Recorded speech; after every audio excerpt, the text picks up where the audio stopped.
नमस्कार दोस्तों, स्वागत है आपका न्यूज हंट में। तो दोस्तों, पिछले 24 घंटों से चीन पाकिस्तान के साथ साथ पूरा यूरोप हैरान है। लेकिन सबसे बड़ा 440 वोट का झटका लगा है यूरोपियन जनता को, क्योंकि पश्चिमी देशों की जो मीडिया है उसने अपने लोगों के मन में भारत के लिए एक ऐसी छवि बनाई हुई है कि ये बहुत गरीब देश है, पिछड़ा हुआ देश है और यहाँ पर जगह जगह पर झोपड़ियाँ है। और इस देश को अगर एक सुई की भी मदद चाहिए होती है तो वो हमारे पास गिड़गिड़ाते हुए आते हैं और हमारी मदद के बिना भारत का गुजरात चल ही नहीं सकता।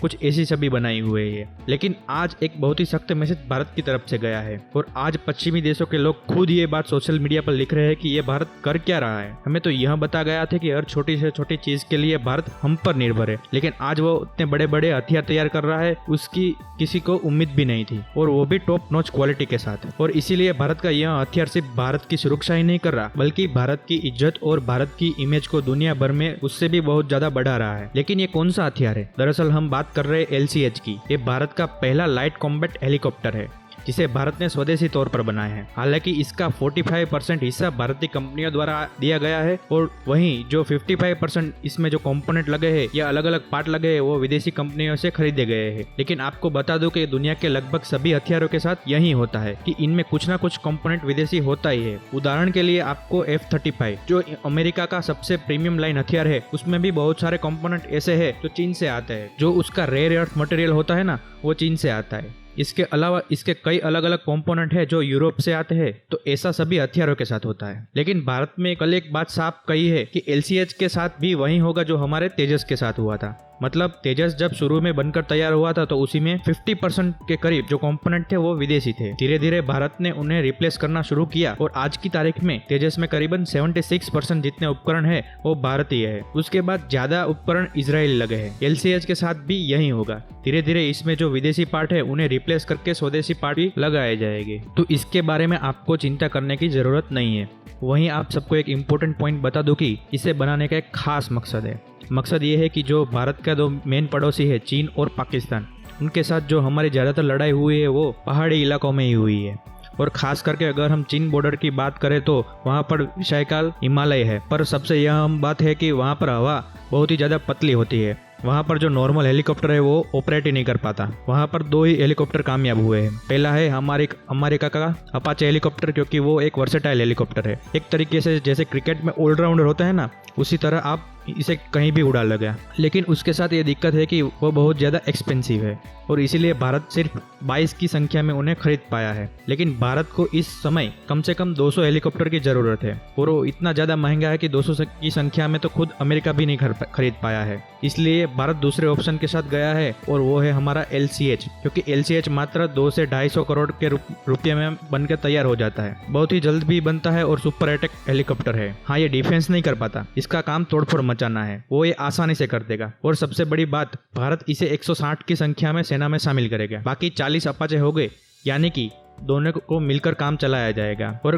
कल इसे ऑफिशियली भारतीय सेना में भी शामिल कर दिया गया है और इसे बहुत ही सूटेबल नाम दिया गया है, प्रचंड, क्योंकि इसका काम भी यही है। यह दुश्मन के खेमे पर कहर बनकर बरसता है। और आपको एक खास बात बता दूं कि भारत में इसे टाइम लिमिट के अंदर बनाया गया है और इसकी क्वालिटी भी टॉप नॉच रखी गई है। और इसलिए आप देखेंगे कि आने वाले साल के अंदर LCH के खूब ज्यादा ऑर्डर मिलने वाले हैं। हमें बताया जा रहा है कि भारत इसे एक्सपोर्ट भी करेगा, खास करके ऐसे देशों को जो भारत से दूर है। इसके अलावा भारत के फ्रेंडली नेशन को भी ये दिया जाएगा, यानी कि काम भी और दाम भी दोनों एक साथ। हालांकि इस पूरे प्रोग्राम के बारे में आपका क्या मानना है, कमेंट करके जरूर बताइए।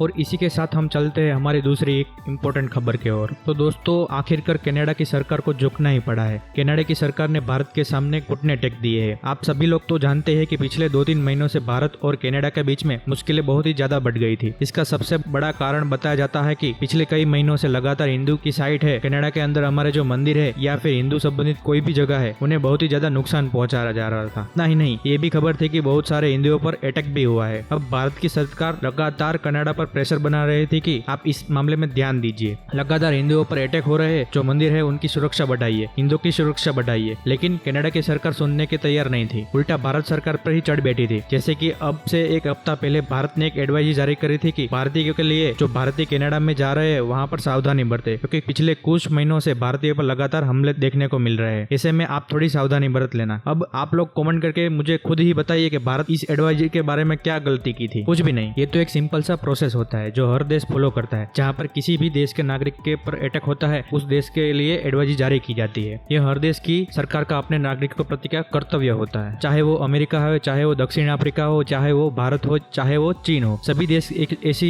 एडवाइजरी जाहिर करते हैं। लेकिन इस बात से कनाडा की सरकार को मिर्ची लग गई। उनके अहंकार को ठेस लगे कि जो कनाडा है वो तो एक डेवलप्ड देश है, हमारे यहाँ पर बढ़िया सुरक्षा है। भारत तो ऐसे एडवाइजरी जारी कर रहा है कि जैसे कोई आफरीदी देश हो। और इसी बात को लेकर इन्होंने भारत के खिलाफ बदला लेने की कोशिश की। इन्होंने भारत के खिलाफ कोई भी एडवाइजरी जारी कर दी कि कनाडा का कोई भी व्यक्ति अगर भारत की सरहद के इलाकों में ना जाए, वहां पर लैंड माइन का खतरा है। दोस्तों, लैंड माइन नहीं समझे तो मैं आपको बताता हूँ कि ऐसे बम जो वजन से ट्रिगर होते हैं, उस पर आप वजन रखा और जैसे ही वजन उठाएंगे तो वो फट जाएंगे।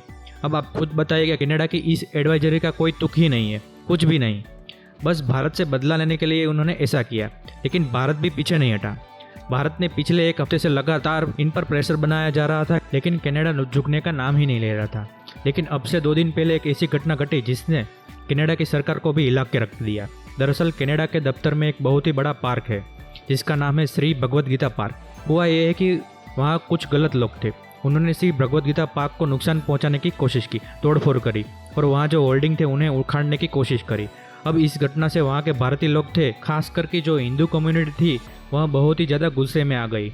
और इधर से भारत के विदेश मंत्रालय ने अपना पूरा जोर लगा दिया। और इसी का परिणाम यह निकला कि आखिरकार कनाडा की सरकार को झुकना ही पड़ा है।